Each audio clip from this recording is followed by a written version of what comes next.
And I think he probably does have a lot of life lessons he's learned from, not talking about your braless wife, to not calling Pokemon a But again, he's still learning them. Yeah, he's still learning them. He's still learning them. I think as much as we all want to be like, why are we punishing the players? We did nothing wrong. You can't be part of the global community and not follow along with sanctions. Listen, again, this is the nature of it. We have to do these same things. I'm not trying to be funny, but like... All right, let's talk about some good esports, normal good stuff. Texas esports, if you will. Woo! We had our friend Hector on the show a couple weeks ago. Got to interview him. Merger of Envy and Optic together. Right. Creating this big old brand in Texas. They've taken over the lease and the production agreement with Esports Arena Arlington. So is Texas big enough for the two of them or no? No. Now they've merged, right? They merged. Yeah. And what I've seen seems to be happening is Envy seems to be becoming the content and the streamers. Right. The Botez sisters, Code and Miko, they've got a whole house, the Envy house and all that. And it seems like slowly but surely Optic is becoming the competitive side of this media company. I thought it would be the other way around because I always felt like the Optic and maybe by extension Hector was like a better brand and personality builder, whereas Envy were like really good on the business side of things, right?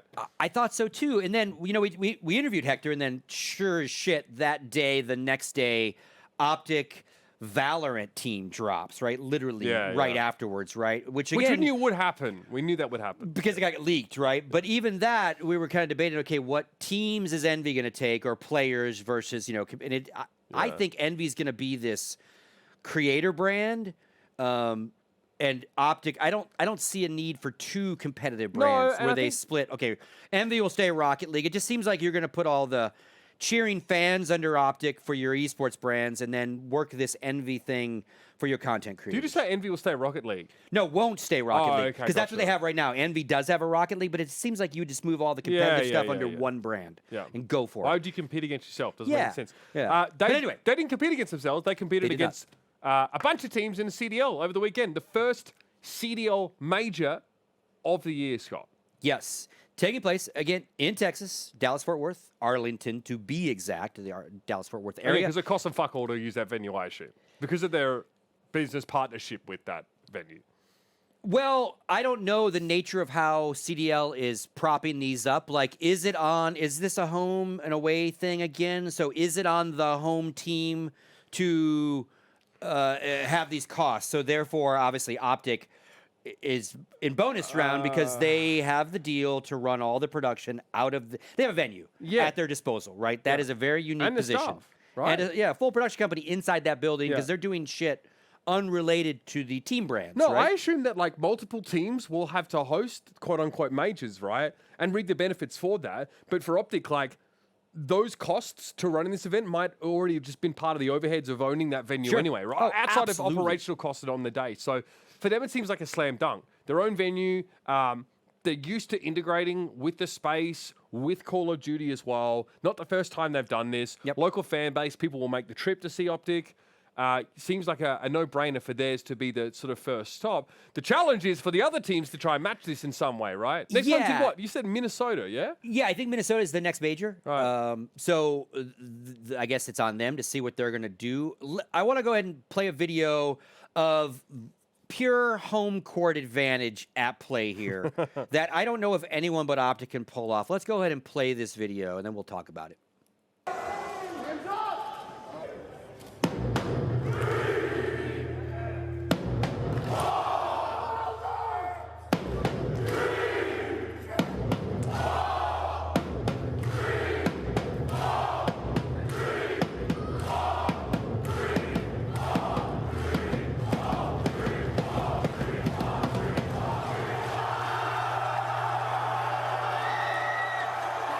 Very much home court advantage there. No mistaking it. Not a kind of biased crowd. A very Optic crowd in Texas this weekend. Yeah, I mean, listen, the event was, for all intents and purposes, by them and for them, if you think Optic and their sort of fan base.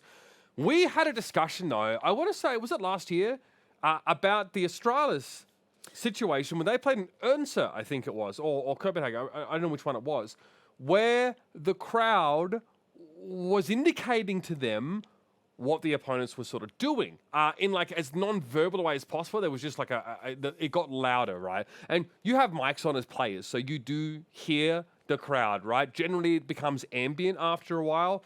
But check this clip out. This is a good example of like, I mean, the kind of more tangible advantage you can get on top of this sort of home ground advantage, one that Optic definitely had made available to them. No kills, and you see it easy. He's actually got the automaton, so they're ready for these outer lanes, and you see what the game plan is. Optic, they've got some outer lanes covered. And they're going to try to find something. Shots, he's got to check it, but that is absolutely unbelievable. He jumps off it. Just the last second, less than 30 now to play with. They've got no idea. Dashy flies forward. What's the information pass? Can Scump get it every time? It's a 2. No, now it's a 1v3. They stuck the bomb at the very beginning of the plant. It's a tried but true classic strat. Atlanta FaZe prove they have the ice. They put it all on the table in the final round. So then that turned into a tweet. Obviously, FaZe won this round, but the idea would be that the intel of the crowd cheering, much like in Counter-Strike, those tells, if a player can hear them in time and process what they might mean, can literally sway around. Now, in this particular case, that did not help Optic. They still lost the round, but it brings up this overarching question about competitive integrity issues where, unlike sports, our fans have access to information that our players don't have access to. So there are certain games that you can help a team or hurt a team depending on what your crowd is doing. Right. Again, this one didn't necessarily work in Optic's favor, but it's something to think about. That search and destroy, it's very Counter-Strike-like in the sense of defusal and all that. I don't see Call of Duty ever going into boost and soundproofing and white noising and all that. That's how you start to solve this problem if you feel it is a problem on your stages. But I also don't know if it's any other problem for any other venue other than Optic in Texas. Yeah, I mean, that's in the sense of how many fans would, That's a fair question. I think Hastro also tweeted saying, guys, like, don't do this. Obviously, like, there might have been audience members that didn't even necessarily think to try and use that opportunity to convey. They might have just been excited by what was going on. But you can see quite clearly in the clip that we're in the middle of the round. Normally a fairly tense time. I like to treat that part of the round as like before a tennis serve kind of thing, or at least it's how I perceive it. And there's a rumble in the crowd starting to sort of emanate when there's nothing on the kill feed. There's, it's just straight away. The difference between esports and traditional sports is that in traditional sports, you have all the information on the playing field, right? None of the playing field is obscured to you as a player or a coach or anybody else like that. In fact, you have like advanced analytics that coaches and stuff can actually use. It's positional. It's purely positional, and then the athletic element comes in, plus the tactical side. In esports, especially where there's like a quote-unquote fog of war or players can only see so much, a lot more information is much more important. How it's gleaned, how it's imparted, what's implied, even more so in tactical shooters, right? Sometimes like no information is information, right? That's why it's a problem here. In like a grass and pitch sports game, obviously nothing's really being obscured from the players as to the game state or as to, the position of their opponents here. So it's a problem. Obviously it affects the competitive integrity here. And, it's all well and good to go out and tell a crowd. Like, Optic fans are so diehard that I don't think they have any problems conveying that information to their team. Didn't work there, obviously, but it's a huge advantage. And, yeah, do you want to put players in sound booths and further sanitize or put barriers in between players and the crowd? If you want to eliminate this issue, then you might have to. No one gives it, like, for example, in a game like Overwatch or League of Legends, it doesn't so much matter. League, slightly, like you could be in a bush. In Overwatch, like, fuck me, no one knows what's actually going on in the game so fast, to be able to, to sort of do that. There are games that this is an issue with, but, did it mar this event? I mean, it's hard to say because it is definitely, people's excuse, the common excuse from the common Call of Duty enjoyer that I saw in the thread, and you know how I feel about the common Call of Duty enjoyer. They were just like, oh, it's been done. This is how it's been for ages. Like, why is this a problem? Yeah. And I'm like, okay, well, all right. The fact that so many of you think that this is like a valid reason for not doing anything says everything I need to know about, like, your fan base and how you sort of treat interacting with the game. Still, it was a sick event. Grand final, little anticlimactic. This wasn't helped by the way that the winning moment was captured. In this one, I fell off my chair in this one. See if you can spot the egregious fuck-up in production in this clip of the winning moment of the Optic Major. Find the kill. Maybe a little bit nervous right now. It's on to the bow. I don't know. I don't know. It is so close. Got it. I don't know. We gotta go to the bomb. Show the bomb. Show me the bomb. Show me the bomb. Wait, stop. Did he get it? I got it. It's done. It's done. Optic with the reverse sweep. If your casters are screaming at you in production like that, you fucked it up. You know, like. To be fair, if anybody's going to call out production live on air, it's probably going to be Clint Evans. To be honest, actually, was that actually Clint, or that might actually have been Miles in chance? I'm not sure. Either way, someone fucked up really badly. You cannot do this. You know what? You know what's so egregious? I work with this company, by the way. I work with Esports Engine. They're great. Yeah. I work Twitch Rivals with them. I work Brawl Stars with them. But Esports Engine are like the soul of them is MLG, which is the soul of like Call of Duty and Halo esports in the Midwest and in the United States. So this is like a fuck up that should never be happening. And at a major, like obviously this is figurative, but I would have slapped silly the person that did this in the production room. Okay, not actually, right? Yeah. You know what I mean? Yeah, But yeah. that's the sentiment. Catching the players. Leaning back and, that's supposed to be a winning moment shot, Scott. And they completely fucked that up. Yep. Yeah, it came out too early, then went in, then by the time they came back out, again, fucked it up. And it's this constant battle when you're in the control room, because our sport doesn't show the human side of the emotion all the time. Yeah. You see the digital side of the sport in a little window of a guy. Yep. So producers and directors are always trying to show you that human element, but it's a timing issue. And they fucked it up. Simple as that. The right? human element is like one of the most important ways that we can leverage like a part of esports that appeals to everybody equally, right? That's actually the general appeal that we can generate. So I understand why they want to capture that moment. This is why this is what replay is all about. So you stay on that bomb because again, it was so close. If he doesn't get that defuse and you've missed it, you fucked it up even worse. So you're better to keep it there and then grab that ISO shot of the team celebrating and re-roll it if you have to because you missed it. Just a shitty end to a good weekend, right? Because it was a good event, good tournament. I would be fucking molding if I was the caster there as well. To be fair, I would have pivoted in that moment. Like I just would, to be honest with you, this is more of a stylistic opinion thing. I would never have called out the production in the final moment of a tournament. I would have I would have vamped and built a little bit of just space into that moment. Gotcha. And then been ready to pick it up as soon as they flick back, trusting that they would flick back, right? Yeah. As a caster, you have to be prepared for that. So, like, not all of the blame goes on the production side here. As a caster, some casters have the tendency to do that, to call that production, because it diverts blame away from them, and they feel like, it puts them more on the side of, like, the audience in that moment. So don't fucking do that. Don't do that. As a caster, don't do it. If you're one of my casters that I'm sort of working on and training, I will kick you out the booth if you do that. Well, and again, you're like audiences are trained to listen to those casters. So like if the casters, to your point, don't say a word, influencers, Scott. They are influencers. If they don't say a word about it, if they just go along with it in their mind, he's going to get the defuse, they're going to win, and they start pre-celebrating. Maybe no one even catches it. Mate, a good caster, like a truly great caster, will actually work with that moment and make it better. So. But the minute they start calling it out, you've basically you've thrown the I don't like it. You're on the front same, of the world, you're on the same 150,000 people. And you know what we even try to avoid doing, because in early Overwatch observing, there's like a lot not happening not on camera. And one thing we did at times was mention things that weren't happening on camera.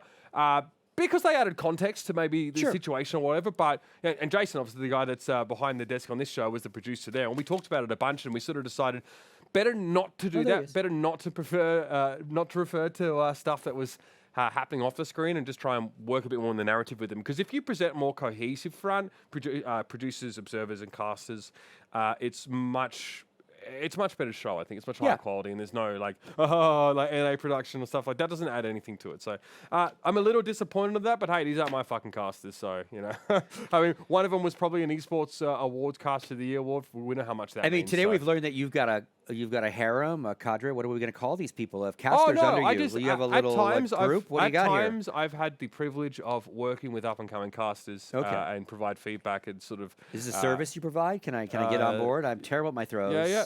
I ramble a lot. We can catch up. We can talk about it a little bit.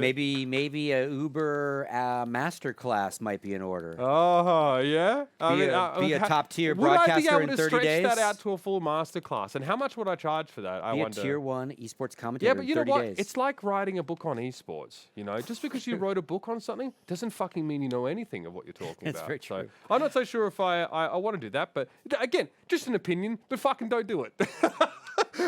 Hey, can we show this? We haven't looked at this. Let's talk about the aftermath of this event. Yes. And sort of the viewership and the kind of the buzz that it managed to generate. Because we've talked a bunch about like Halo Esports, right? And how maybe that's not where they want it to be. What do you, Scott, in your years of experience, think about this? About 157,000 peak viewers for a COD major. I mean, how I feel is that seems low to me. But that is in the vacuum of not knowing what CDL thinks is a good number for them, right? Yeah, but or the teams. What do you think is good? But I'm a Counter-Strike guy. So like a week ago, we broke a record for a non-major, over 1 million, right? So I look at that and go, that's really fucking low for a franchise, really expensive league. But almost 200K, 5 years, that's also not a bad number, right? I don't, it's hard to quantify it, but at its core, if Halo's a low number that we talked about, this is a low number. Or is Counter-Strike just doing great numbers, right? That's the other side of the positive, and this isn't a negative necessarily, right? Now, what I would say, what also jumps out to me is how few teams are kind of listed as to who brought those numbers, right? This is where Call of Duty's in trouble. Take away FaZe, take away Optic, who watches this fucking sport? Less people than watch Brawl Stars Esports. That's the scary part, right? And what I also think is going to happen is everyone who's got money invested in this game, other than Optic and Envy, are going to look at this very successful weekend out of Dallas and go, oh my God, the homestand idea will work. This will rock everywhere. We'll do great in Boston. We'll do great in Minnesota. You won't. You won't do that again. Yeah. I think like also with events like this, if you're putting them on, you're probably considering the sort of cultural, I guess, footprint that the event itself has, and sort of what kind of activations and events and foot traffic are able to create here. But like, it's like a 1,700 person crowd, I think. So it's not that big. No. I don't think it's enough. No, I don't think it's enough viewers at all. Yeah, I mean, I guess where this also works in Optic's favor for that particular weekend, because we talk about like, you just ESL or whatever tournament that throws a venue, takes over a tournament, venue for a weekend. They lose money, we say, right? They can't charge enough for tickets. They don't sell the broadcast rights. It's a losing endeavor to throw the party right now still, right? Yeah. So where this also works into a very unique positive for Optic is, again, remember, they're a production company with a production facility that they just used. So even if this weekend they lost money on, that venue, what they just did, sometimes when we do shit here, we lose money on it, but now we've got a demo in our pocket for the client to show, oh, we did this weekend with this client. So they will charge clients the next couple months that can make up for the money they might have lost this weekend. How does every other esports team that has to throw these events do that? How does like Minnesota, I mean, I guess Minnesota's not a great example because Gary Vee is busy like selling NFTs of stick figures for like hundreds of thousands of dollars. Like these teams are so disparaged in what they all own and run. Disparate, yeah. Yeah. How can they? Yeah, wrong word. Sorry. Yeah. How can they even throw the same kind of party? And are we going to get to like baseball where you've got the Montreal Expos who had to get money from everybody else? Do they have to get into a collective bargaining and sharing agreement because not all the markets make the same money? Are these franchise sports going to get like those franchise sports? Yes, I think so. I mean, I think that collective bargaining agreement was kind of what we saw with the early Overwatch homestand model in 2020. That teams would all have like a fairly like a stake in a particular homestand. It wasn't just like it wasn't possible for just one team to bear the cost of putting on one of these like homestand events. So they all kind of went in together and they sort of shared everything. And I could see that happening because you can't tell me that the Boston Breach, despite their social media growth, which has outstripped the other brands of the CDL by a considerable amount, so they're doing a great job in that regard. You can't tell me that brand is going to leverage nearly as much sort of involvement and interaction as as an Optic or FaZe. Yeah. So that's something that I'd be concerned about. Also, there obviously is only a finite number of majors per year, right? There's probably a large amount of online play, bookended by majors every quarter, or whatever, 3-4 year plus champs. Like, it's probably not too much. Like, yeah, I don't know. I think these leagues are still trying to find a way to make it worthwhile. A good example is like Merc and Maven are not working every COD match. These guys are just doing majors and champs. Fucking chilling, by the way, because I guarantee they make more. They make more than about 80% of casters in esports just working the majors and champs. The rest of the time, they fucking stream. Absolutely mental. Yeah, and I will keep an eye on these next set of homestands, if we're going to call them that. I think they'll all be okay the first ones because we're back. We're out of COVID. Every city will be excited to have gaming again. So I think even Minnesota will have good fan bases. It's usually once these things get going for a while. Yeah. Whereas I think Optic can always fill that place in Dallas. I don't know if everybody can do that. So I guess we'll see. I don't know.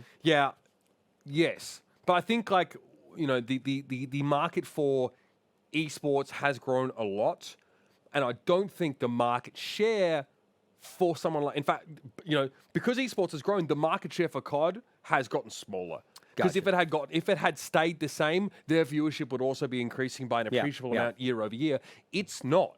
It's not doing that. In fact, as we discussed like a couple months ago, a huge amount of the market share is dedicated to fucking mobile game esports events, right? And wake up, people. And I really wonder how just the product of Warzone has just divided that games community to the traditional Call of Duty competitive types and that BR.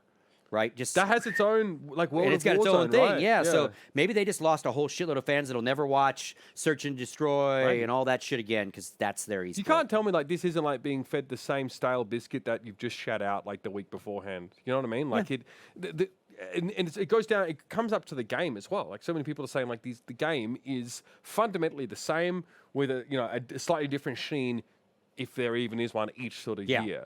And, you know, I'm interested to see how long this model can be rinsed and repeated. You can see there's changes right now. Activision, or rather, the Call of Duty franchise is now pivoting to like a 2-year cycle as opposed to a 1-year cycle. I think as time goes on, people are going to realize that games as a service, as opposed to like singular releases, is going to be much more effective in the long term, especially with ways to integrate your MTX as opposed to like a purchase here or there. That's like a whole nother. Yeah, because to the bean counter, it's all about how do I get at least $60 a year out of you. Yeah. Well, you don't have to give me a brand new box every time to do that. Hey, right? $60 a battle pass, for yeah, example. so many ways to do that now to keep that money train rolling without having to put a new box Activision out. are in the stone age when it comes to their MTX strategy. It's actually fucking disgraceful. Like the Overwatch one, even when Overwatch came out, their MTX model was prehistoric. And it hasn't changed since then, so you know just how bad and how egregious it is now. Now let's talk about somebody whose MTX model is not outdated. Yeah, okay, sure. That's a segue. Snoop Dogg, FaZe up! This guy is I don't remember what it is, but FaZe the fuck up. Mega transaction, not microtransaction, because I'm sure there was some dough changing hands here. But FaZe has adopted, or they've picked up Snoop Dogg. Literal Snoop Dogg. That's right. Has joined FaZe. Obviously, this is the kind of news that's going to make a big splash. Yep. So he's officially joined FaZe Clan as a board member. Remember, FaZe is going public. When you're a publicly traded company, you have to have a board of directors and all those kind of official legal things.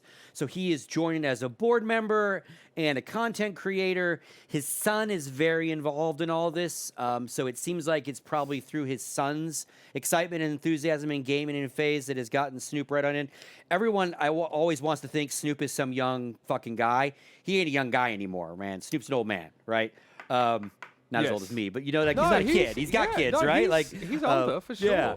I think it's cool. And again, we saw him wearing, during the Super Bowl, he was wearing a FaZe chain. And we pointed that out. We're like, okay, we talked about that. So now a lot more of it's starting to make sense. Obviously, he's a gamer. He does stream. He's got some notoriously funny streams, leaving his stream on overnight, a bunch of wacky shit.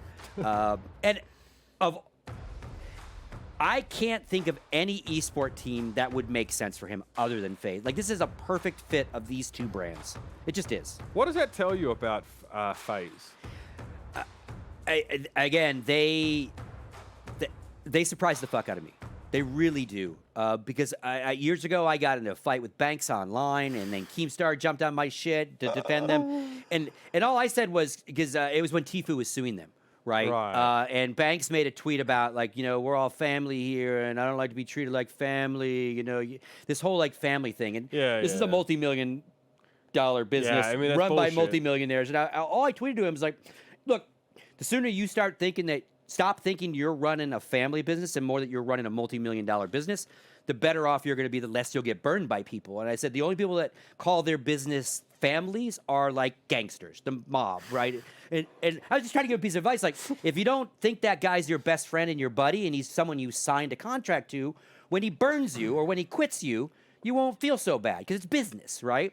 And anyway, they jumped all over me, and I just always thought, okay, this is a content thing that'll never... It's a cult of personality. They'll never cross over. I just never thought they would bring the money or then the expertise to build their brand and then be competitive on the esports side. Because they were kicking ass on the content I think side history for has a shown while. all you need to be competitive on the esports side is have a bunch of fucking money. Yeah, and again, they're starting to win stuff and show up at stuff. So great to see. It's got to be incredibly disheartened to, like, the kings of North American esports, the Cloud9s, the CLGs, the TSMs, before that the EGs. The dinosaurs. To see the FaZes and the 100 Thieves come rolling fucking in. These cunts have no idea to make content that fucking resonates with people. Like, we just talked about this last week. Like, Jack's fucking non-announcement explanation video about LS. Like, he fucking sat himself there with a bunch of warm props with lighting and like a proper camera, and all Nadeshot does is like, yo, so dude, so we fucking dropped a couple players, like, yeah, man, like, just wish them all the best, and I want to fucking win, bro. Yeah, but it's all about family, man. We just got to come back and win. And that was what people fucking said. Dad, this is real shit. You know what I mean? These guys don't understand how simple it is to maybe it's because they're just old. Maybe I'm getting old, Scott, and I don't. But I know that much at least, right? Yeah. You can tell when something sort of appeals to you when it doesn't. So things like TSM, Cloud9, like, Christ, it's time for a facelift. You know what I mean? If you have any desires of, like, competing with these guys, you need to understand the importance of cultural relevance and how you position your brand and produce your content. And it moves quick. It fucking moves quick. Yes, you got to be quick. That's a prerequisite to play in the pool, motherfuckers. So again, this is great. Again, I think it's a great fit for the brands. Snoop, lending all his craziness to them. He's been doing gaming for a long time. I always give Marcus crap because he did this hip hop gaming league. I just found out about this today, by the way. Decade or so ago, the hip hop gaming league was part of the GGL thing. Oh shit! Here we go. And again, I want you to look for a young DJ Wheat. He's in this. And this I was smoking bloods and shit. Oh yeah, and again, look at, like, they're on Xbox. We're an old school. This is like at least 10 years ago, not long ago. VIP. There he is. Look at how fucking baked Snoop is. Now that's when he didn't have a kid yet, maybe. That's Marcus. Look at this. Look at fucking DJ Wheat. And they changed his name to Marcus Graham. Marcus Graham with the khaki pants as well. Fucking Marcus. Amazing. Hip Hop Gaming League, man. Trendsetters. Amazing. 2006, so how old was I then? I was 15? Insane. 15? Yeah, I was living in a country town, reading Harry Potter. I don't have to tell you guys. Yeah. That's a while ago. Anyway. Yeah, so very cool. And again, another blending of sports meets entertainment meets esports. FaZe did a whole bunch of NFL activations during the Super Bowl. Like, they're all over the shit. FaZe is nailing it. Say what you want about Banks and those guys and being crazy. But as a brand, they're firing on all cylinders right now. Strength of character is not a prerequisite for success in this industry. Yeah, all right? true, So don't get it twisted. Don't expect to see that from these people. I mean, when you're not watching them to try and learn about how to be a good person. You try and learn about how to fucking create a brand that's compelling and eventually just fucking make a bunch of money. That's what you probably should be learning from these people, and they are doing that right. So simple as that. Next fun segue: learning how not to treat people That's and how not to run a business. He's been working on his segues. All right, let's go. Jason yelled at us earlier, man. Oh, it's true. Or live. Yeah, that's he true. didn't yell at us. Jason's great. Best guy ever. Hi, Jason. Come here. Come here. Come, Jason. Yeah, you try to summon him Come, now. Jason. Now he's all pissed off now. All right. There he is. Hi, buddy. That's my buddy, Jason. I wish I could actually reach down there. Anyway, Do you want a room? Like, I'll just go sit in the production room. This might be the last news brief about this particular company. Maybe though. Don't hold your breath. We might get one more news cycle out of them for sure. Artesian Builds, not to be confused with Artisan Builds. Yeah, which may not exist, probably does, but it's a much more effective use of the English language. Carry on. Is in the news again. They went from apologizing, which we covered last week. Right. Their Star-Lord CEO lost his freaking mind on air during a giveaway, denied someone their giveaway. It all blew up, bringing you up to speed. So then that led to a bunch of apologies that have since been deleted from their Twitter, which then led to this tweet saying that at this point we're examining a potential employee-led buyout because they got some employees that were pissed off and bummed that they're kind of caught in the crosshair. So I think they started figuring out, hey, can we save this company? Can we take it from you, asshole? Keep in mind, he started this company as a crypto PC mining building rig company. Which would be like social suicide now if he was... And then train wrecks and a bunch of people jump on him like, sell me the company, I'll buy the fucking company, I'll save the fucking company, yada, yada, yada. The tweet says employee-led, first of all. Yeah. Train wrecks, what are you going to do, mate? Liquidate the company so you can keep playing slots for the rest of your life only? Yeah. Like, what you mean? You know what I mean? Like, how many employees does this company have? Do we know? We don't know. Yeah, we don't okay. know how many PCs they were building or how big, but we're not. But then they tweet again. After that one, they're no longer necessarily looking for an employee-led. This is all within days. Now they're sad to announce that effective now, we're freezing, suspending all activities. And so there's ongoing analysis from an outside console to reorg to ensure fair treatment of clients, creditors, and employees. We expect more info by month's end. This is what we call figuring out how to file for bankruptcy. Well, it sounds like Chapter 7 of bankruptcy, right? Yep. Whichever one is not the liquidation of everything, but the reorganization. Yep. Chapter 11? Is that Chapter 11? I don't know. There's a bunch of One of the different chapters. chapters. But yeah.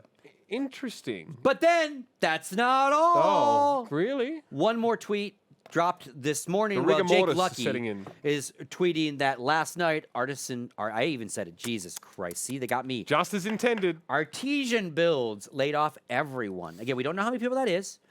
We know it's at least 2, because I've seen the video with the CEO and the guy building the PC. Right. Yeah, at least 2 employees. Yeah. And they let everybody go. Yeah.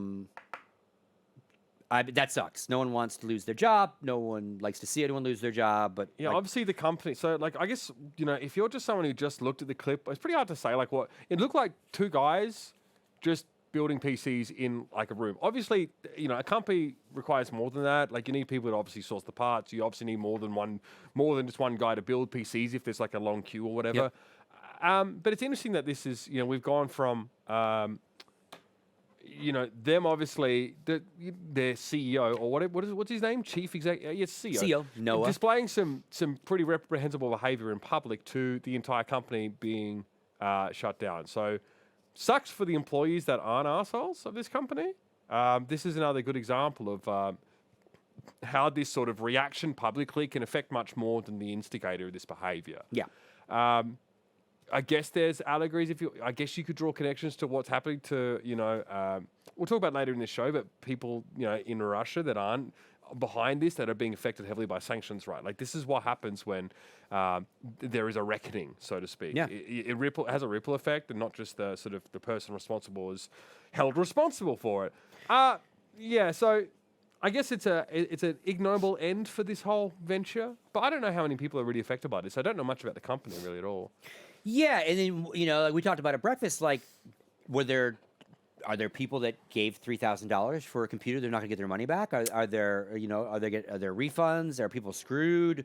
Like, other than employees out of work and maybe benefits and all those things being gone for those people, like, are people also being ripped off? Right? There's probably a build queue. It depends on what their current inventory is, and like. We might have a bit more information on that as well. But oh yeah, breaking news. Yeah, so I read about a little bit of this. This broke a couple days ago that they also owe back taxes and they've lost, like, there's a tax lien or something on this company as well.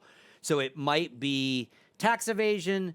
And then there's also the possibility, giveaways are very highly regulated, right? When you decide to do a giveaway on a public platform, especially when you're broadcasting it, there's rules and regulations on how you do that, who's eligible, who's not.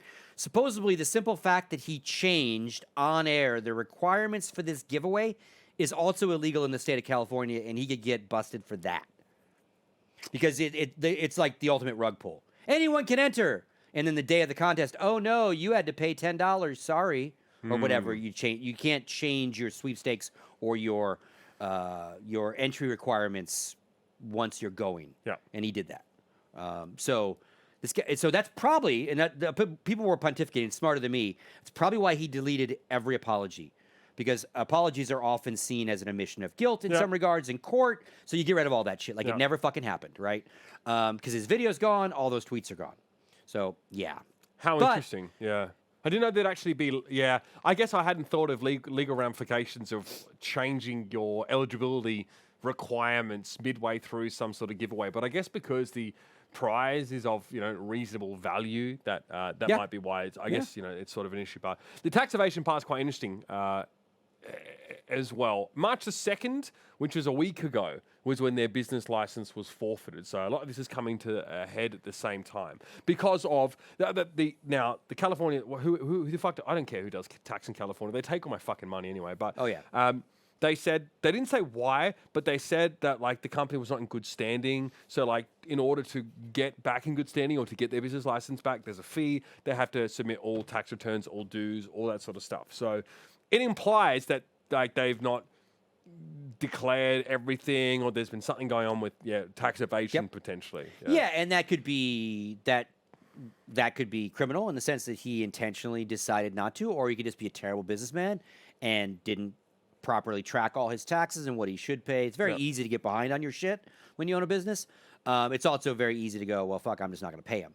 It doesn't seem like he was a very big corporate type structure, this guy. No. Right? Well, so I mean, he tried to give that impression based on the missive from the bridge of the Starship Enterprise, from the desk of the manifesto of our culpability in this matter. Yeah, I mean, look, you can try and throw up all the appearances of eligibility as you like, but so it'll be interesting to see what he does or what happens to it if someone does swoop in and buy it. It'll be very interesting to see what happens to that Twitter hand, because there's 200,000 followers on that Twitter brand. Because you can rename it. I don't think it's verified. Because obviously, once you're verified, if you rename it, you lose your verification. But I don't think it's a verified brand. I wonder how much brand. that's worth. 200k followers. I should just ask a Call of Duty caster. I'm sure they'll tell me. Hey, Sing. We should fuck. Jason, can you check into that? I'll have to find out. Yeah. Do not people want to buy that. I brand. see Matt Morello. You have fuck all interactions, mate. It's like none of the people are actually still alive that are your Twitter followers. You call Morello botter? Are you a botter, Morello? Bro. Mr. Bot? Mate, Mr. Bot X? You can't tell me that back in the earlier days of esports and stuff like Esports Town, that people didn't do that. You can't fucking tell me. I know you can, because I know that this happened actually from reliable sources anyway. So who am I kidding? Anyway, before you get us all in trouble. Yeah. All right, okay. Let's take a break. Obviously, we're going to come back on the other side of this. We're going to talk a little bit more about how events in sort of Ukraine are affecting the esports industry and how people are affected by that. We're going to be taking a masterclass how to build your brand. I mean, Hector, you think we'll be given that? No, it's someone else entirely. Stick around for that after the break here on The Breakdown. Don't go anywhere. Sanctions, obviously being laid down by the United States and many other countries around the world who oppose the atrocities that are being committed in the name of special military operations. And they're affecting people in esports. So the first one here, Scott, as well, is, it's a shame to see this. This is a sign of the times, though. Quake, one of the longest living sort of 1v1 and team shooter FPS games, are complying with the US Treasury Department's policy and imposing sanctions, which means they're suspending Russian and Belarusian players from competing in the Pro League and challenges.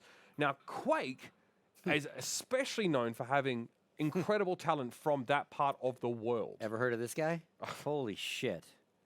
Possibly the greatest. Yeah. Greatest to ever do it in Quake. Cypher, still now at an age, he's probably about my age, even older, still competing in Quake. Unfortunately, he's unable to do that. Now, this is someone who's been playing Quake for, at least 10 years? Yeah. Oh, yeah. if not more than that. Yeah, Cypher, Cooler, like these guys in this game. Like we talk about, Counter-Strike has a very strong Eastern European influence Absolutely. and decades of history behind it. So does Valorant right now as well. And, like shooters in general, this region, and so this storied shooter, again following sanctions, not sanctioning because they're owned by Russian oligarchs. Like he's not sponsored by VP. It's because he's Russian, right? Because these sanctions are starting to hit the regular person because they're Russian. You can't do business with Russian entities, right? So if you are the Quake Pro League, you must transact with a Russian entity, i.e. players that are from Russia. And even if you could, even if you, as Quake Pro League, wanted to get these guys paid, you physically couldn't do that. Yeah. As we've now discovered as well, with some news coming from Nathan Grayson here for the Washington Post, who mentions that the US sanctions now are affecting payment platforms for Russian streamers to get their revenue off of the platform. PayPal was like one of the last remaining payment providers in Russia. They've now decided not to service that region. I mean, fucking hell, talk about Iron Curtain coming slamming down. So, yeah, a lot of Twitch streamers in Russia, many who I know, obviously vehemently oppose the current state of things, insofar as they can do so without, putting their livelihood at stake, their literal lives, don't really have any way to sort of make money from streaming. And I know in Counter-Strike as well, but in general, there's a pretty strong Russian presence on the platform. It's an avenue for revenue, that's no longer open to these streamers. And one of the Russian streamers sort of said that they would probably still stream. A lot of them have communities as well, and I think a lot of their communities are worried about them. They also want to try and keep a window open into sort of what's going on. Some of these, Russian Twitch streamers, like the biggest Russian Twitch streamers, like pretty apolitical. Like not all of them are, they still kind of want to do their thing. But yeah, obviously it's huge for many of these big Russian streamers. Don't know what to say really. It's very unfortunate that you have to reside in Russia.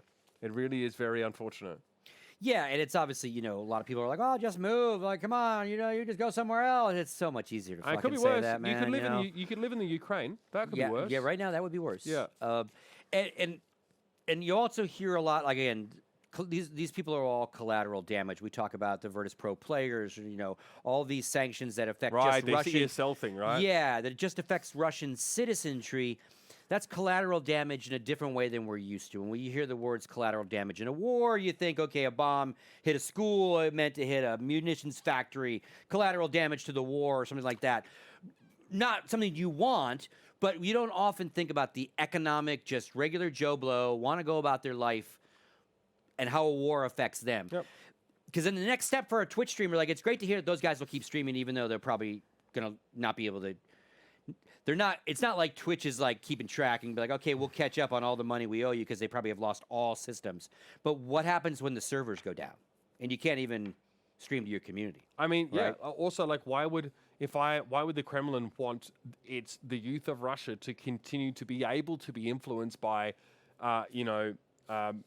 anything that runs counter to their narrative, which is going to be like 99% of what is said on Twitch that has anything to do with the conflict right now. Like we already know that Russia are sort of encouraging people to spread Putin's version of the narrative, even on platforms like TikTok. Yeah. There are examples of videos of Russian youths on TikTok sort of talking about why this war is in fact justified and why this is, a good thing. And that, the directive from the Kremlin is for people that do know the real reason why they're going to war to calmly explain to those who don't understand it. But I think just the other day, there were 4,500 people detained in Russia, many with a potential sentence of up to 15 years for dissenting against the regime over there, for protesting for what's going on. So it's fucking insane out there. And we're only really getting a small glimpse, right, into this situation.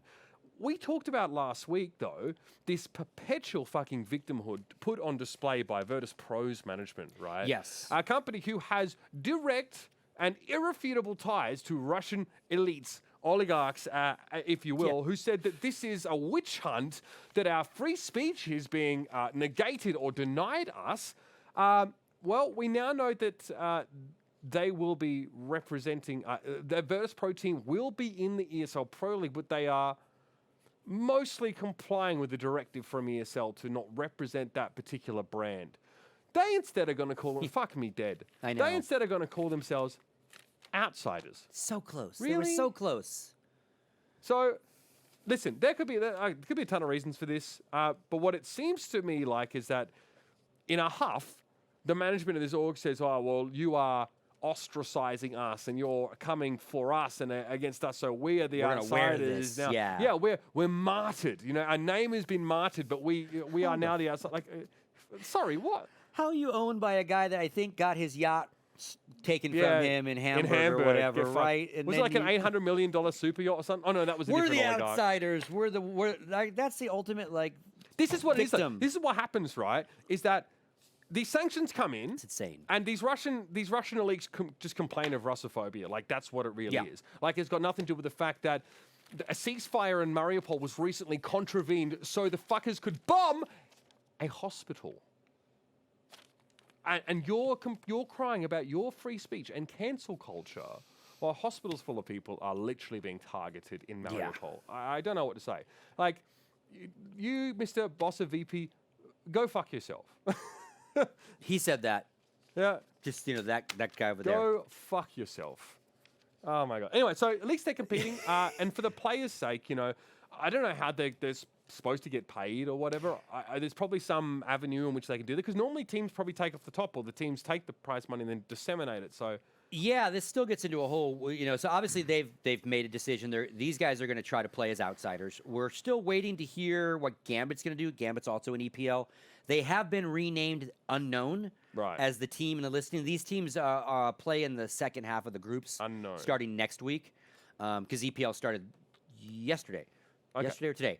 But these teams aren't in these first couple groups. So we'll see who shows up, because it also, once they decide to play, they got to get to the event. They got to get visas. They got to get out of the country if they went back to the country. So we'll see who actually shows up for these matches. Okay. But yeah, it's just... And I think as much as we all want to be like, why are we punishing the players? They did nothing wrong. You can't be part of the global community and not follow along with sanctions. Again, this is the nature of it. We have to do these same things. I'm not trying to be funny, but like, we have had, like, if you live in America, for example, like, you have had to live with the consequences of, like, living under Donald Trump, right? Which is not, I would say, like, believe it or not, yes, people are getting hysterical, not remotely as severe as what the people of Russia are dealing with, but, like, you know, the impact of this falls upon the people, right? Like, great examples, like, American folks probably don't have a great reputation if people only look at them through the lens of the Donald Trump presidency and see the people at the fucking insurgency on Capitol Hill. You know what I mean? Like, and the people have to live with that stain on their nationality, their culture as a result. This is much more severe than that. Obviously, there are people's livelihoods that are directly and viscerally being impacted by, you know, what their leader is deciding to do. And yeah, I'm not saying that they have the capacity to go out and just oppose him and change things from the inside. I think it's, you know, it's really, it's a real fucking shame. That just doesn't go far enough to describe, you know, the conditions in which many Russian people are living. And they really, it's cosmic misfortune that they are born and live in that country.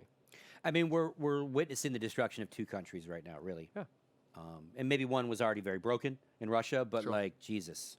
And I did the Olympics there in Sochi, so I met a bunch of young people who were on my staff, like 70 of them. And again, they want nothing but to be westernized and wear like, again, they're not like their parents or their parents' parents at all, right? But they don't really have any power. And they have no power, though, right? And so like, my heart goes out to all of them, because, again, they're just fucked, right? Or they're getting the hell out. Yep. And hopefully they have the wherewithal to get out. So, again, we'll keep an eye on it. This is not going to go away quickly. On a slightly lighter note, though. Yes. This is cool. Yeah, so itch.io put together a bundle for Ukraine. So, essentially, a indie games bundle that featured over 900 games for a $10 minimum sort of donation.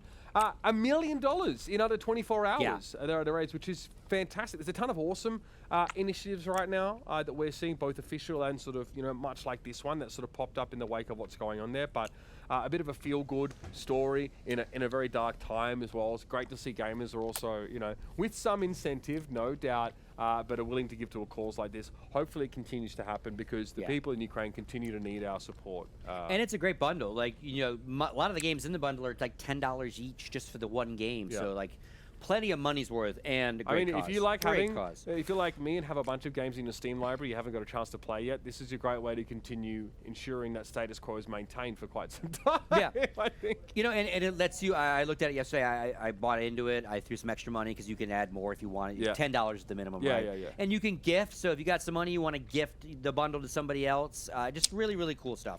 And it's just depressing that we're gonna have to talk about this shit for a while because I just want to talk about drama and esports, not necessarily people dying. Yeah, we have plenty. War, we have plenty right? of that, but unfortunately, yeah. And I always find the people that say that like keep politics out of gaming or whatever is like that doesn't really work because culture is downstream of politics. Yep.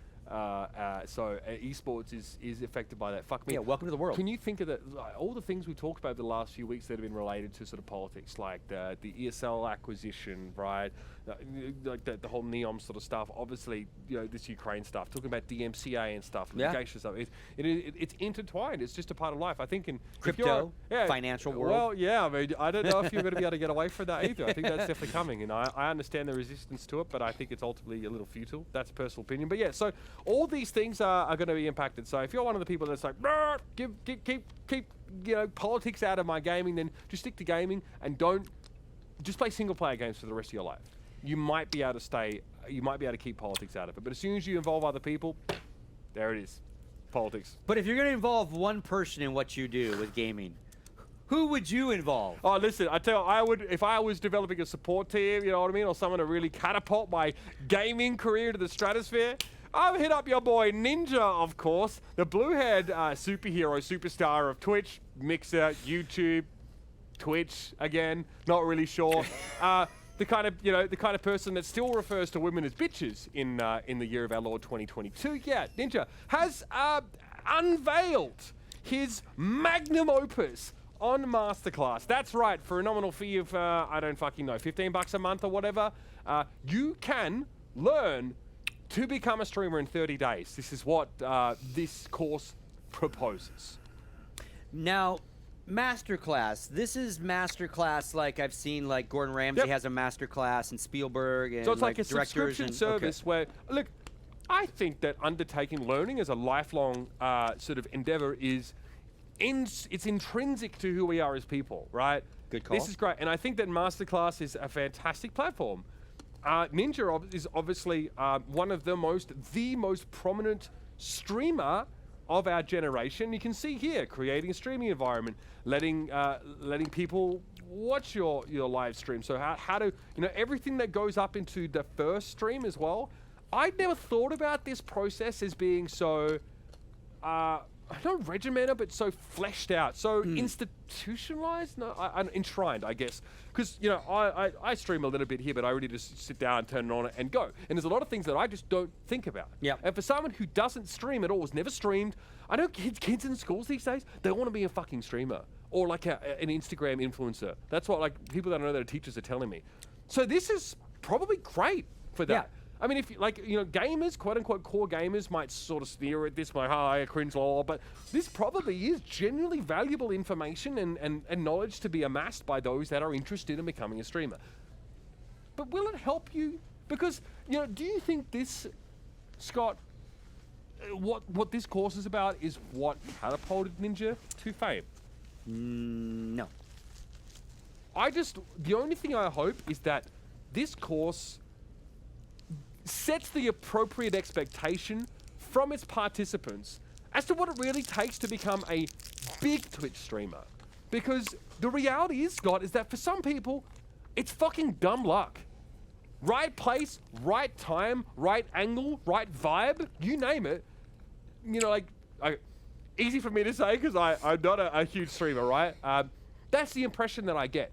But if you told me that there was a 30-step checklist that I could follow in order to become a full-time streamer, just nailing it, I'd absolutely sign up to that. I just don't think that's the case because I've seen many of my peers grow their streams. Guys like Brennan Sideshow, who are now getting to 500 to 1,000 concurrent viewers on a regular basis, and I saw from them it was just fucking hard work. Yeah, I don't want to, disparage a guy for going after, a deal, make some more money off your brand. Obviously, he's earned it. He's built a brand.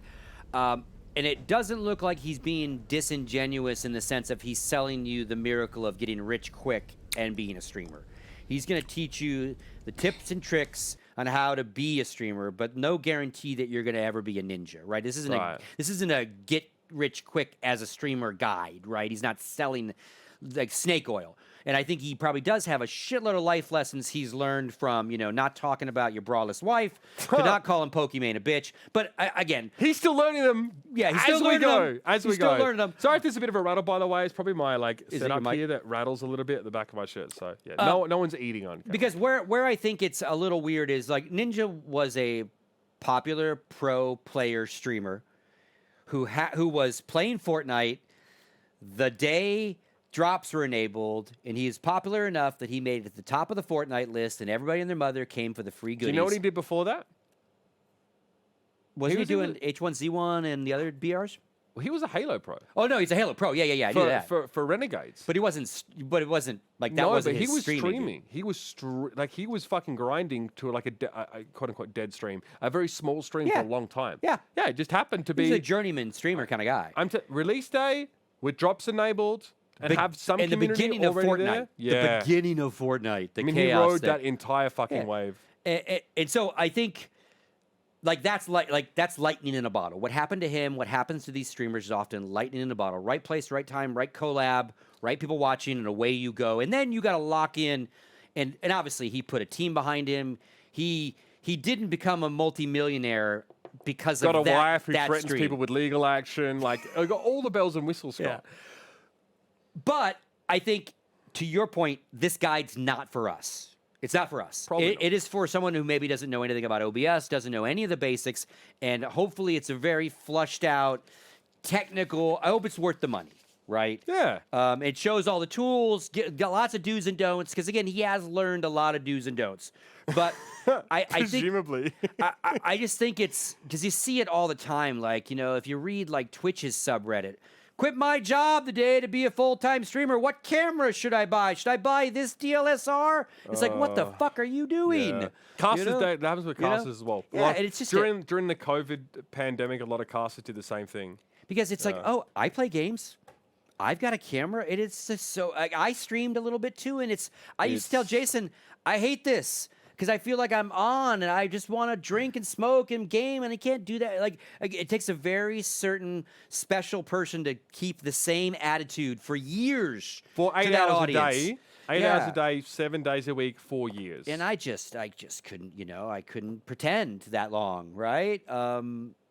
Anyway, a certain personality type who's very good at repetitious behavior can do it, but you need to if you want to do that, just make sure you free up 8 hours a day for at least 5 days a week. But back to Ninja's thing again, I think it's great. I think he has a wealth of info on the business side of streaming, certainly, and on how to show up every day. And hopefully, he's put that in a really nice, not rip-offy. Again, I hope people who pay get their money's worth. That's what you always look, want. I think again. Whether the best part about this is that you don't just buy the course. So the more courses you take with the time you have with your MasterClass subscription, the more value you get out of it, right? If you're buying a MasterClass subscription for just this, I mean, it's not going to take you a whole year to go through this. It's a 30-day course. So you've got 11 other months to do what with? Gotcha. That's the thing. So no, I don't think it's going to be worth it if you only watch Ninja's thing. There's more and more. There's like an aerospace engineering thing on there now as well, which really interested me. For your Kerbal.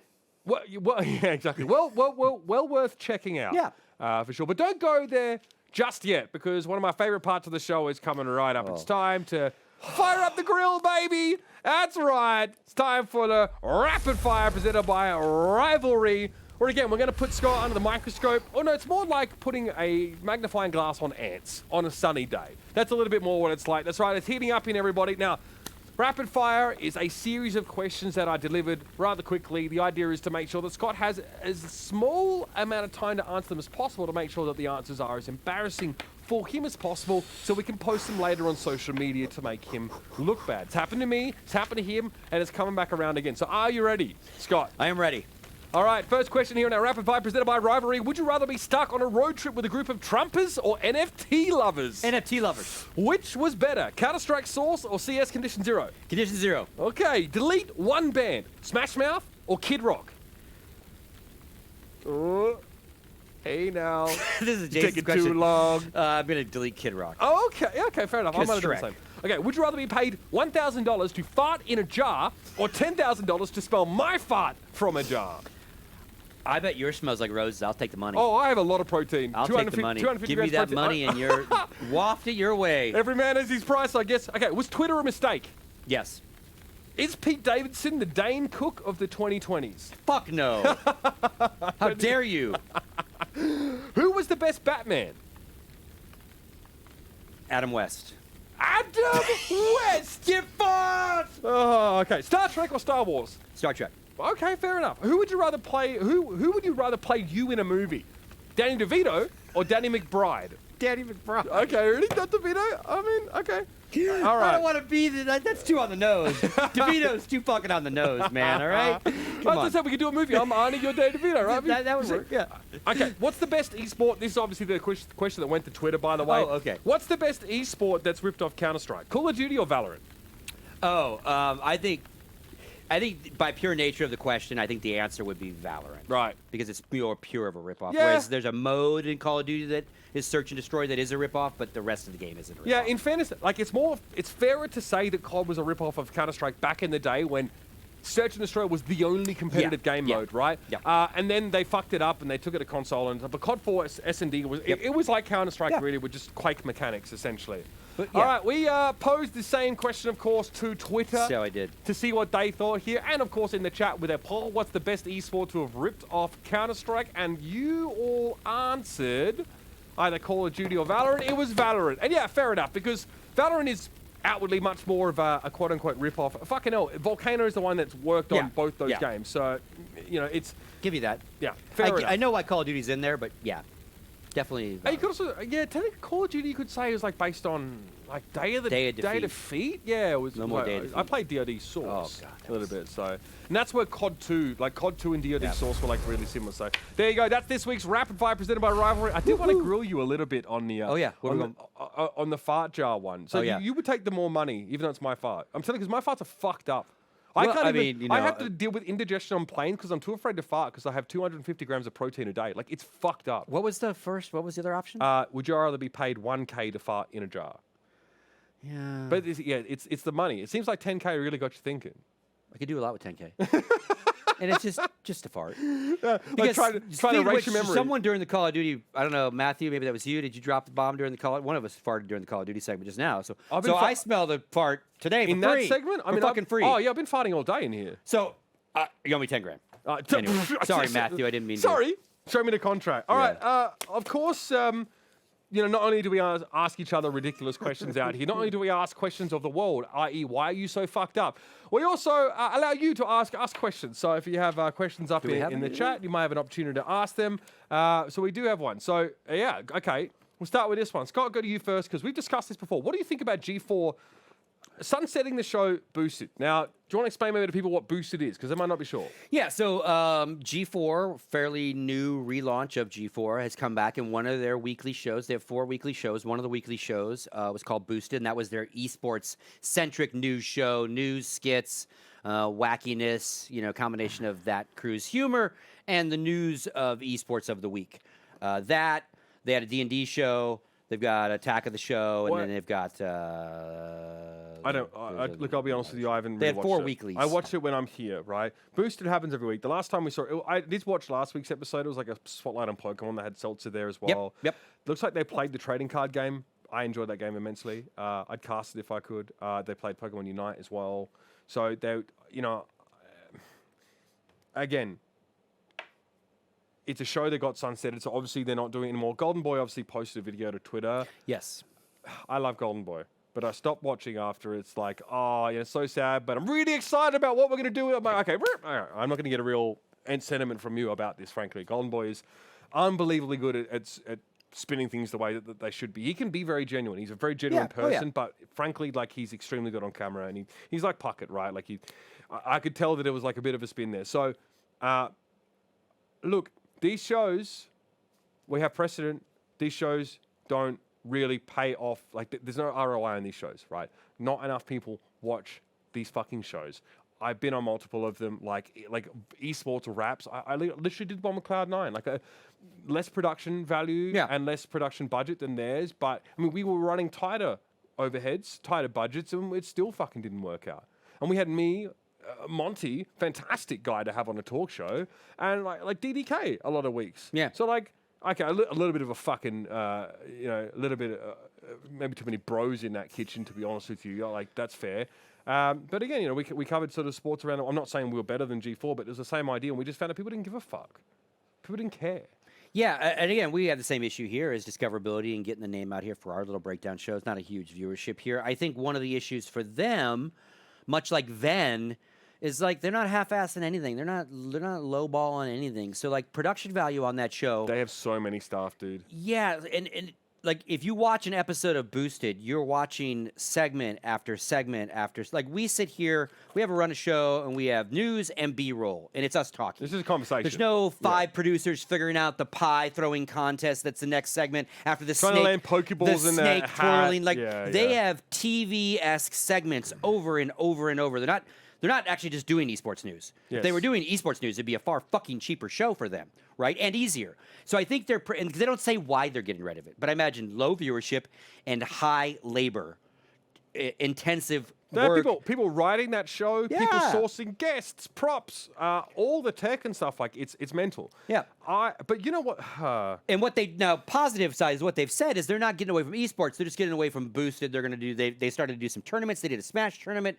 So maybe they're just reworking their tools and their tool belt. Are you trying to tell me they're going to reposition themselves to becoming a esports production studio? Yeah, I bet they do little weekend tournaments for people. Red Bull is their own stuff. They just did a Smash tournament. I mean, in fairness, all of them are broadcast talent, right? Yeah. Like I know I work with Overly on Brawl Stars. Obviously, Frosk is a very storied League of Legends color commentator.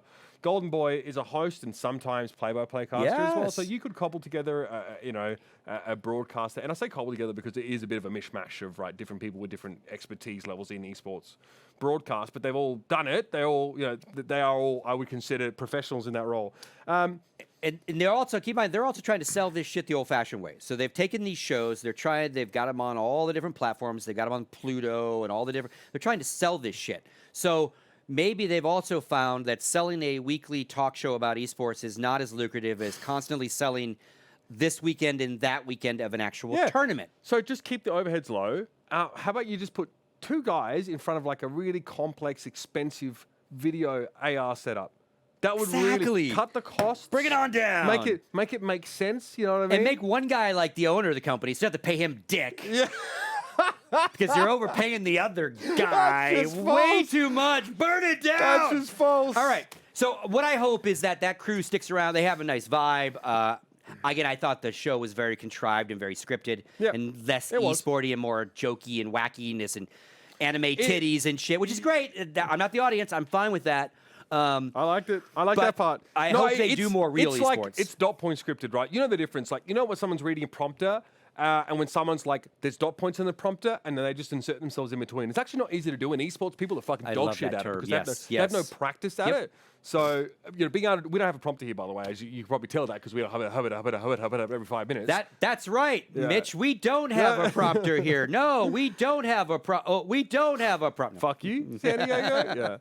Yeah. So, I don't think that it's really hard to grow these shows into something as well. And I also think that it's a bit of I say this while on this sort of show as well. I think it's definitely the way that things were done, but the way that people choose to engage with content has changed drastically, right? As evidenced by the fact that Nate Shot is shooting a video about his Valorant team on his phone and it's becoming much more believable. So, it's almost like the more dressed up, the more production value a show has, the less authentic it feels to people. And that's the thing. It felt... I know all the people on the show. I've talked to all the people on the show, I think, but not obviously so much. To know what they were really like in real life. And it wasn't that far, from... But it was so dressed up and so, lights on that it definitely, there was less authenticity as a result. The scuff. People want scuff. And you can't do that if you're G4. because you're trying to sell this shit to actual people with actual money, not a fucking bunch of gremlins on Twitch.tv. Yeah. Do you know what I mean? Yep. That's why it's really hard to make this shit work. So I don't envy their current conundrum. Ven tried the same thing, right? Now, the business model, slightly different, sure. But they really tried to dress up this show and apply the very best broadcast techniques, production value, technology, bring the right people into the show, variety of different things. Fuck, it was like a show just about games. I loved it. Yep. Run by the guy who used to, be like a head producer of the Overwatch League director. He was fucking great show. Obviously, it wasn't the ROI wasn't there. The market isn't there. So I always wonder how when people come up with these shows, how they sort of determine that there is a demand for this product that justifies the expenditure. I'm sure there's some dark arts and some fucking Professor Trelawney waving her hands in fucking divination to try and find out like how this works. But this is another example, I would guess, of a product that didn't provide the demand that was there or didn't deliver the content in a way that really resonated with that important market. Yeah. And so they have to pivot. Shock fucking horror. Yeah. We'll see what they do.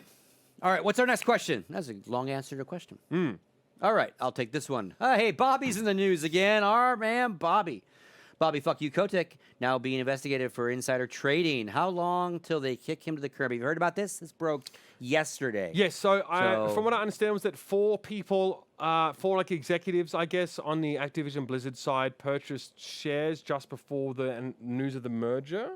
Correct. Right. Yeah, and it's trio. I got the report here. Trio of Activision Blizzard shareholders, and these are big names in American business. Barry Diller, again, founder of Fox News. David Geffen, huge music producer, and Alexander von Furstenberg, who's the son of Diane von Furstenberg, I believe, big famous lady. Big name. So these are big name investors. These aren't just like random Joe Bob investors. No, I just meant it was a long name. I don't know who the fuck they are. I don't care. Yeah. These are powerful people. Right. Just magically, coincidentally, hours before, days before Microsoft news breaks, that's insider trading. There's just like this will be investigated for sure. And it should for sure. The problem is that this happens all the fucking time, right? And Edgar is the electronic data gathering, analysis, and retrieval system at the SEC, right? So it's a database. It's how they sort of gain this information. You watch Billions. I actually, no, I took a course. I took a financial markets course during the pandemic to try and learn about this stuff. So, this happens all the time, but you'd be surprised. They can fucking nail you. Like, that's sort of circumstantial, the fact that they bought shares when they did, but these people can fucking find the conversations that led you, like, the suggestion that a certain time might be a good time to buy shares. You would not believe how good the SEC are at fucking hanging you up for this shit. It happens all the time. Now, whether that will be the case here, who fucking knows? Anything I've known is that rich people are really good at just, like, getting around the rules because they don't apply to them. But if you told me that, like, crooked executives in an already crooked company have done something crooked, I'd be like, okay, and more news at 5. So it's not shocking. Yeah. And now, if Bobby himself did it, how does that work? Because, wasn't Nancy Pelosi being investigated? Well, no, it wasn't even that. She wasn't even being investigated. But Nancy Pelosi has like a significant portfolio that is public, right? Yeah. A lot of people try and follow her moves because she sees fucking litigation in the House when it comes to her, and she can project how that would affect the value of some assets. It's an ongoing conversation. Is that insider trading? Yeah. Fuck me. Kinda. You know what I mean? And so it's the whole discussion. These people in these positions now can still buy and sell equities and shares. Now, I think that might come to an end soon, but this is happening everywhere. Yeah. Diller told the Wall Street Journal that it was simply a lucky bet, adding that the 3 businessmen acted on no information of any kind from anyone. That'll bite him in the ass, to your point, if they find an email or a voice comm or something. And it was just one of those coincidences. When was it? When did they buy the shares? The day before? Days before, I guess. Yeah. Okay, so full disclosure, I purchased some shares of Activision 3 days Blizzard. before. I purchased some shares of Activision Blizzard just because it was like a year ago, I think now, just because I thought the Overwatch 2 would be a good game. So I didn't have any information on that, and I could prove that I didn't know anything about that. So, I guess it's possible, but like within days of this, and it's a bunch of people, and they're all executives. Like, sorry, Bobby Kotick could have just been like, your portfolio is looking a little bit skinny on ATVI. Like, what do you You know, what are you doing? So, but the thing is, the SEC can find this shit out. Yeah. So, And they're investigating, so we'll see if Bobby's, I just have no faith in the government to hold these people accountable. I just don't. No, well, even if they get busted, it's like, okay, we're going to need you to pay this little fine. Thank you. Yeah. Have a nice day, Yeah. right? And they all go on to continue to get rich. All right, I think we have one more question out there. Thank you for the questions, folks, so far. Appreciate it as always. New Obi-Wan trailer dropped. You guys excited? You like Star Trek more than Star Wars? I didn't see it yet. I All right. I saw it on my timeline, but I haven't watched it yet. All I saw was a tweet from Obi-Wan Kenobi that said, "I'm back" or something. I don't know what it said. I haven't watched any of the series yet. What do you mean? I said, Mandalorian, any of the series. I enjoyed the Mandalorian. It was The new one. it was pretty light and polite as far as I'm concerned. Boba Fett, I'm watching him. You know, Disneyified, right? So no, I'm not particularly excited. I don't think that Disney's stewardship of the product has really been inspirational, or at least that they've decided they don't really position the shows that they're making in a way that really appeals to me. You know what I mean? I guess it doesn't really. It's not gritty enough for my liking. There's definitely a sense that it's very family friendly in a lot of ways. So maybe Star Wars was always like that though. And I just didn't notice, but I'm not particularly excited. I mean, I hate to burst your bubble, but they're kids' movies, you know. Yeah, exactly. Sorry, they're but I was never like, really into Star Wars. And I Just honestly, kidding, man. I grew up with a love of space, like the Star whole Trek, idea not kids' of- movie. High science, Star Trek. High science shit. Spock and shit, right? I never saw it as a kid, but I grew up. Half the reason I went and studied aerospace engineering is because of the idea of being able to venture to the stars and sort of, create civilization appealed to me. And then I didn't even fucking watch that show. Also never played Mass Effect until I realized that both of those things were about the things that I'm specifically interested in. So I was just fucking head up my ass. Yeah, was this what he did? I don't know. So, look, this is cool. I don't know what the fuck am I supposed to expect from this. I'm just not a Star Wars guy. Yeah, so, not really, So, anyway. yeah, haven't seen the trailer. Can't really comment on it. Sorry. All right. I think that's going to wrap it. That was our last question. Thanks for your questions, nerds. Yes, as always. Thank you for joining us for Good to this be week. here. Yeah. No worries. Thanks for the pancakes.